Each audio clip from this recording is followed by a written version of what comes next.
What's the story, everyone? Welcome back to Gaelic Games Fan TV. It is the preview show for the Allianz National Football League finals. We're going to be looking ahead to all four games in the Allianz National Football League this weekend. And look, we're going to keep the preview a little bit shorter than usual, mainly because it is just me. And usually I do tend to babble on a bit and everything else. But look, four very interesting games, four very fascinating games. I'm very curious to know your opinions, obviously, in the comments as well. Let me know your thoughts ahead of the four matches this weekend.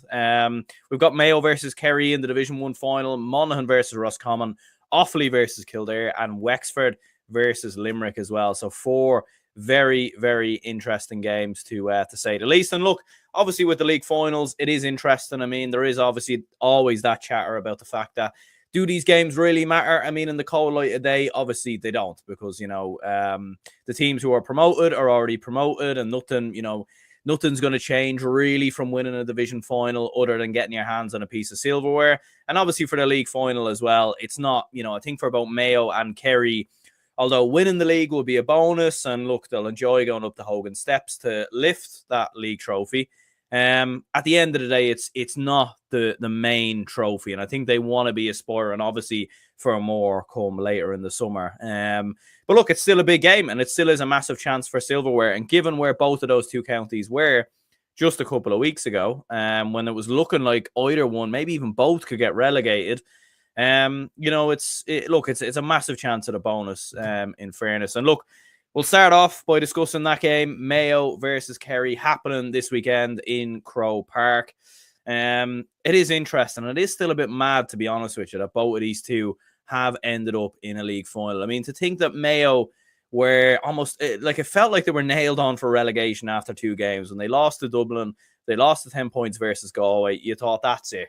There's no way they can turn this around. And Kerry at different stages as well, although they've been phenomenal over the last two games, I think even Kerry fans would admit that there were times in the early part of the league where they didn't look at their best. But look, ultimately, it matters. The recent games is what matters ultimately now. And for Kerry, they were absolutely phenomenal. Mayo were obviously very, very good as well. And look, for Kerry, I mean, especially with this game in particular, because I think this game, and one thing I like about the league finals is the fact that at the end of the day, there's no jeopardy. So it means, obviously the rules have changed now, and we don't get as much defensive football, obviously, as what we would have been used to in previous years. But you do still, there's no jeopardy here. So it's going to be both teams going at each other's throat. And I think it's going to be a great game of football, to be honest with you. And it usually is between Mayo and Kerry. They are two teams who, even in the old rules, know how to play football, and they know how to get after each other. There's no messing about, man to man, and just back and forth. And it's going to be no different here. But in a game that's a straight shootout, in a game that's back and forth, it's very, very hard, in my opinion anyway, to look past Kerry. I think Kerry, over the last two games, the way they just destroyed Armagh, destroyed Galway, I think the worrying part, even from a Dublin perspective, is the fact that, David Clifford is obviously the player, he's the main man with Kerry. He has been obviously for a number of years. We all know that. But they're getting other players now. Paul Gainey is still there and stepping up. But you have, Dylan Gainey, who's been absolutely fantastic. Conor Gainey's obviously been very good as well. Conor Gainey scored 2-7 across 6 Allianz National Football League matches. Paul Gainey scored 3-8. So there's a lot of very good attackers in that Kerry side, and they do seem to have found their mojo and clicked into gear, it must be said. And of course, obviously, with the fact that they still have Sean O'Shea to come back at some stage as well, which will be absolutely huge from a Kerry perspective. Look, Mayo do have their own threats as well. Ryan O'Donoghue, as we know, has been one of the talisman for Mayo over the last couple of years, the third top scorer in the Allianz National Football League this year, with 23 points. And you've got some very, very good players across the board, whether it be Paul Towie, Matthew Rowan, who's obviously a player who can certainly kick 2-pointers at different stages. Fergal Boland stood up very well. And Jack Carney was outstanding the last day, scoring 1-3 as well. So Mayo have the players to definitely hurt Kerry at the same time as well. And in and around midfield, I think it's going to be interesting, because I think Mayo can certainly win that battle, in my opinion, with Matthew Rowan in there. There's no reason why I don't think Mayo can't win that battle, in my opinion. But I think Kerry's attack is deadly, though, isn't it? Kerry's attack is very, very good. And the way they played over the last 2 games, the way they cut through Galway, like a warm knife through butter in more ways than one. And I do think that Mayo are gonna it's going to be a close game. I don't think there'll be much between both. But it wouldn't surprise me if Kerry pulled away again and won this by 5, 6, maybe even 7 points. But look, in today's game, that's a closer game than maybe some other games. But I do think Kerry ultimately will be too strong in my opinion. Keane says here, looking forward to seeing Roscommon in league final action. Roscommon to beat Monaghan by 2 points, while the only unbeaten team in the league.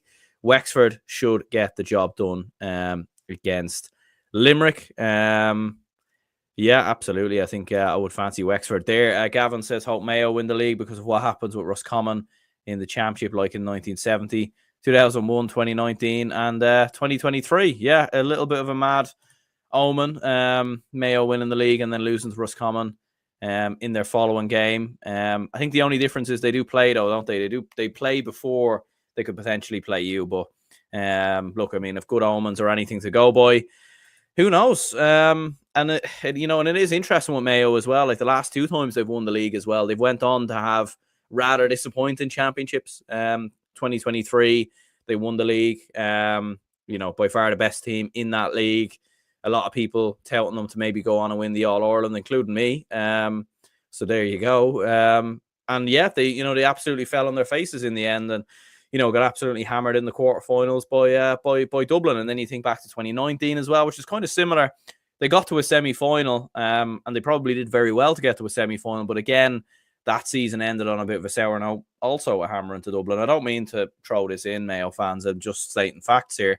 But look, I mean, for Mayo at the same time, winning a final in Croke Park would obviously be huge for them. Albeit they've won the league more recently than other competitions.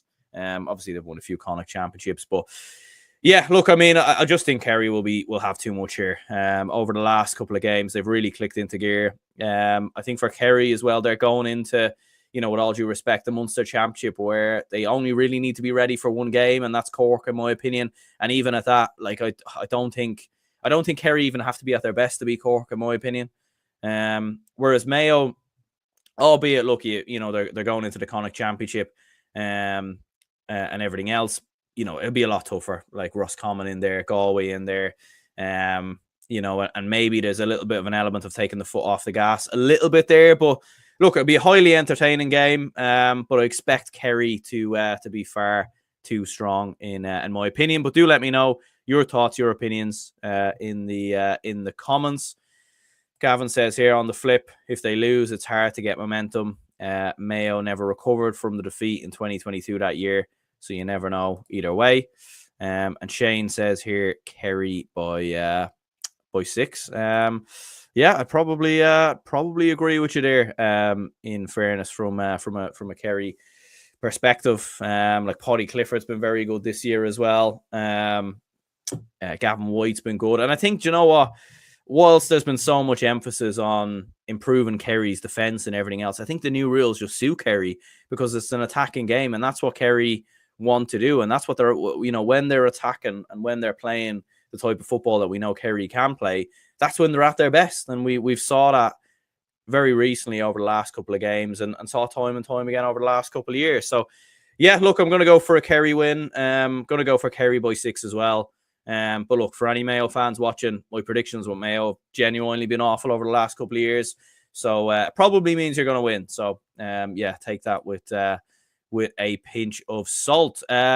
Monaghan versus Roscommon is a very interesting one as well, because Roscommon are coming in sort of weird form, 3 games without a win. A draw obviously in that time versus Westmeath as well. Monaghan, albeit lost versus Down the last day, but certainly had a lot less to play for, in the sense that there was going to be a massive point swing for them to not get promoted. And I think there probably certainly was a bit of taking the foot off the off the pedal a little bit there.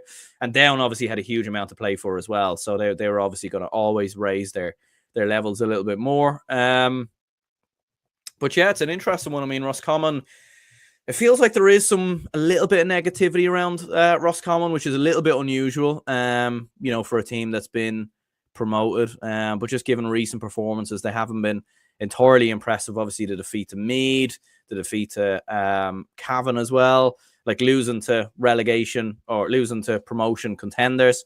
But look, ultimately for Roscommon, the reason why they've been in this position, the reason why they've gotten into this position is because of how good their attack has looked at different stages. And you have to look at the Murthas. I mean, Kieran Murtha and both German Murtha have been outstanding so far this year. Good to see Keane McKeown back the last day as well. And look, for Roscommon, ultimately, is there maybe a little bit of a thinking towards, the Connacht Championship, maybe subconsciously thinking that they've already been promoted before they actually were. As for Monaghan, though, look, I mean, for a lot of people, Monaghan have surprised some people with how good they've looked. I've always backed Monaghan, given, yes, Conor McManus isn't there, and obviously they've had a couple of retirements over the last couple of years as well. They still have some phenomenal players. I mean, Stephen O'Hanlon on his day is absolutely brilliant. I remember him against Dublin last season. Micheál Bannigan's very good as well. You've still got Conor McCarthy in there. You've still got the influence of Rory Beggan, who's nearly worth 4 or 5 points a game. And I think they can do it. David Garland's obviously been brilliant over the last couple of years as well. So I fancy Monaghan. I fancy Monaghan to do it. I think they're coming in. I know they lost the last day versus Down, but I do think they're coming in with a bit more momentum a little bit. And I think for the Roscommon, there seems to be a bit more pressure on Davy Burke, I think. And, is the pressure getting to him a little bit more than it probably should? I think it is. And I think Monaghan can capitalise on that. But look, I'll be curious to see what people think there. League of Ireland talk says here, the Lee effect returning to Limerick football. Billy Lee got us to Division 2. We went brutal when he left. Up steps the brother Jimmy Lee, and we back in the Division 4 final. Yeah, absolutely. I mean, that's the thing. I mean, and it was steady a little bit. I mean, in the sense that last year, Limerick did struggle under Jimmy Lee originally, but I think gradually he's gotten a tune out of it. And look, with the likes of Wicklow and Longford in there, and Division 4 can be very tricky to get out of, and I think Wexford have experienced that. But yeah. Shane says it's a good omen for the big one if we win Sunday. Jack winning the league with Kerry has always led us to Lift and Sam. Yeah, it's interesting, isn't it? Mayo winning the league seems to be a bad omen. Kerry winning the league, they seem to go on and have a very good championship. Everyone else wins the league, they seem to have a bad championship. I mean, just ask Dublin and Derry last year, but there we go. Mikey says if Mayo keep it tight, it could get interesting, but they have the distraction of Connacht's championship the week after, Kerry by 4. Yeah, like that is the thing. I think especially going down the home stretch, I could see Mayo applying a bit of pressure, maybe having Kerry on the ropes a little bit, but Kerry just withstanding enough to hold on. It will be interesting to see the crowds in Croke Park as well. I can't imagine there'll be a huge amount of fans at the game, to be honest with you. And I do think as well, with respect to Kerry, I don't think Kerry fans travel the best, to be honest with you. It obviously is a huge distance. I mean, it's a huge distance for Mayo as well, to be fair. But I think Mayo might have a little bit more of the support in there, and I think that could maybe be a bit of a difference going down the home stretch. But there we go. Gavin says, kind of a joke how much we won this 2014, 2018, 2020, 2022. I mean, yeah, Jesus, Division 2. Incredible stuff there. I mean, you could win 5 Division 2 titles in 11 years, which is quite the achievement, to be fair. But I'm sure you'd rather not win these because you'd rather be in Division 1, obviously. But there we go.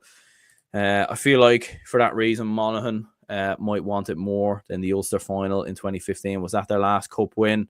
I think it was, actually, yeah. If you're not counting pre-season competitions. Shane says Rossi's by 2. Mikey says Monaghan by 2. And Gavin says Roscommon have rotating a lot. The main thing is who will be the final team as we get closer to the championship. I'm gonna go with Monaghan. I'm gonna go Monaghan by 3, but after extra time. I just think there will be very little between both of these two. And I think, I think the Farney men will get their hands on the trophy. And unfortunately for Roscommon, it will be a rare Division 2 final defeat in my opinion. Moving on from that, then Division 3, Offaly versus Kildare. Kildare have gotten in here in the end, despite having lost to Offaly, despite having lost to Clare. They got the win, obviously, versus Antrim, a much-needed win. Offaly have been a bit like maybe one of the surprises of the year in Division 3 with just how good they've looked, how well they've done, considering how poor things looked at times last year. But the thing is with Offaly is we've always known that they do have good players. I mean, they didn't win the Under-20 All-Ireland Championship, 3 years ago, 4 years ago now, I think, if they didn't have good young players. And obviously we're seeing more and more of them players now in the team, the likes of Jack Bryant, the likes of Keith O'Neill, Cormac Egan as well. And even looking back at Offaly's last win versus Kildare, which was obviously a couple of weeks ago, round 6 of the Alliance National Football League, they won that 2-17 to 17 points, and they actually kept Kildare out in terms of goals as well, which I think is very impressive. And I think defensively, Offaly have been very strong this year, like the likes of Lee Pearson has been very good, Aidan Bracken as well. And I think it's fair to say that Mickey Hart, the Mickey Hart effect is there for Offaly. And it'll be an interesting project keeping an eye on Offaly now over the next couple of years. Because look, we've seen teams get promoted from Division 3, go up to Division 2, and look, Offaly have been there and done this themselves as well, and then ultimately go back down a year later. So it'll be very interesting to see how that project goes going into next year. As for Kildare, look, there has been a good bit of rotation at times in their squad. I do think Brian Flanagan is still trying to find his best start 15. There's a lot of very good forwards in Kildare, from Jimmy Hylands to Daniel Flynn to Ben McCormick, Ryan Sinky, Kevin Feely, like so many top class forwards all across the Kildare side. There has been a lot more of an integration of the younger players throughout the league as well. And I think Brian Flanagan hasn't been afraid to sort of throw the players in the deep end. But look, in Croke Park, I think it probably suits Kildare a little bit more, to be honest with you, the type of football, the forwards that they have. And again, another game where it's going to come down to the attack and talent, because that's how the game is now. I think Kildare will do it. I think they will win it. Look, I'd love to see Offaly do it. I'd love to see Offaly get themselves a bit of silverware and everything else. I think this game has massive ramifications as well, because the loser could very well end up in the Tailteann Cup, depending on obviously how the Leinster Championship goes. So it's a massive game indeed. And you obviously have a number of under-20, All-Ireland winning players who are going to be on the pitch in Croke Park as well, which is going to be an interesting one there. Mikey says, hard to believe Offaly went from getting hammered by London in the Tailteann Cup last year to getting promoted to Division 2 and playing in the Sam Maguire. Gavin says, think of the under-20s for Offaly in 2021 compared to Kildare in the Leinster Championship over the last few years. I think Offaly are better in Croke Park than Kildare. It's interesting. Like, both are familiar enough with Croke Park from under-20 championships. Both are familiar with Croke Park, obviously, from Leinster as well, and some of the games they've obviously played in there as well. It's a tough one, really. I am going to back Kildare, though. I think in Croke Park, I think they'll have enough. I think that their forwards will just have too much for Offaly, in my opinion. And I think Kevin Feely, especially around the middle as well, could definitely dominate there. But look, I'd love to see Offaly do it. I certainly would. Wexford versus Limerick. Wexford have been the only unbeaten team in the league. 7 wins from 7 so far. Only team to have a 100% winning record as well. As LOI Talk was saying there a little bit earlier. Look, Limerick, to be fair, getting promoted, it's job done, essentially. Like, this was the target.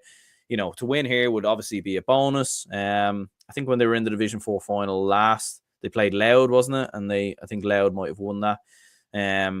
But yeah, look, it would be massive for Limerick, obviously, to get their hands on a bit of silverware. But I think Wexford have been outstanding so far in the league. I mean, to win all 7 of their games has been incredibly impressive. And to win it in the way that they have as well. And like you're looking at Ben Brosnan, who's somehow still doing it. You've got Porrick Hughes, who's looked very good. Sean Ryan, Connor Carthy, a lot of very, very good attacking forwards in that Wexford side. But look, Limerick have players as well who can do damage, as we saw. James Naughton's been very impressive from a Limerick perspective. He scored 4-12 the last day versus Waterford. So he's been one of the star shining lights in this Limerick side. And he actually kicked 10 points versus Wicklow the previous weekend as well. So you've got Emmett Richter, who's in there as well. Ian Corbett's obviously back in the side. So it does seem like the buy-in is there a lot more with Limerick now. And look, you want to see Limerick rise back up through the ranks. You want to see more teams. You want to see Wexford back in the mix as well. But I think it's hard to see this Wexford train being stopped. And look, it's going to be curious to see how they get on when they go into Leinster. I think it might be Louth that they play in Leinster, and that'll be a very interesting game to see. Obviously, how they get on there. Going through some comments here. Lost the Division 3 final a few years ago. No James Naughton that day. Wexford for a Leinster run, says James. Wexford on the Dublin side of the draw. You know what, I'm gonna get this up here now live, and we're gonna see. As far as I remember, they aren't on the Dublin side of the draw, but we're gonna have another look here again, just to see. But look, they've been fantastic, and you know, in fairness to Wexford, they've been absolutely brilliant to management as well. They actually play Laois in the opening round of the Leinster Championship, so you know what, I'd fancy Wexford to win that at home as well. They'll then play Louth should they get through Laois. And they will be on the side of the draw that doesn't contain Dublin. So look, it's like, even though Louth are Division 2 and everything else, and have obviously got to Leinster finals over the last couple of years, it's not inconceivable. I remember Wexford playing Louth last year, and they certainly did give them a good game. And Louth kind of pulled away a little bit towards the end. And especially with these new rules as well, it might favour Wexford a little bit more. So they could do it, they could do it. You do have Kildare potentially, Kildare or Westmeath to play them potentially in a semi-final as well. So it is interesting. Daniel says up the Kingdom, and Gavin says, I think if whoever tops the table goes up automatically. And between second and third place for promotion in a playoff in Croker will be more exciting for Division 2 to 4. Yeah, it's actually a good shout, to be fair. It is actually a good shout. It would say, there'd be more jeopardy there. There'd be more on the line. And I suppose there would be more incentive for actually finishing top of the league as well, because you wouldn't be out the next week playing in a league final. Do you know what I mean? So that's definitely something that could work. It's not a bad show. Look, I'm going to go with Wexford to win it by 8. I think they will be too much for Limerick here. But we'll obviously have to wait and see what happens there. So yeah, in terms of my predictions for the games, then I'm going to go with Kerry to beat Mayo. We're going with Monaghan to beat Roscommon, Kildare to beat Offaly, Wexford to beat Limerick. So I'm going with all the division winners to win. Well, I think Offaly finished on top, didn't they? So Kildare finished second, Kildare actually finished first on score difference. But yeah, let me know your thoughts, your opinions in the comments down below. In terms of player of the week, it's going to come from that Mayo versus Kerry game, isn't it? I mean, look, the obvious one is David Clifford, but I don't like going too obvious sometimes. We go with Dylan Gainey. He's looked very good lately, hasn't he? He's looked outstanding. Paddy Clifford could have a big game as well, to be fair. But yeah, we'll go with Dylan Gainey as the player of the week. So yeah, let me know your thoughts, your opinions in the comments down below. Let me know your picks for this weekend's Allianz National Football League action. And I'll be away at the weekend, so most likely there won't be any reviews, reactions or anything like that after the games. But certainly we will be back on Monday to discuss them in more depth. I can't even speak now. Anyway, we'll wrap this up here. Cheers anyone who tuned in.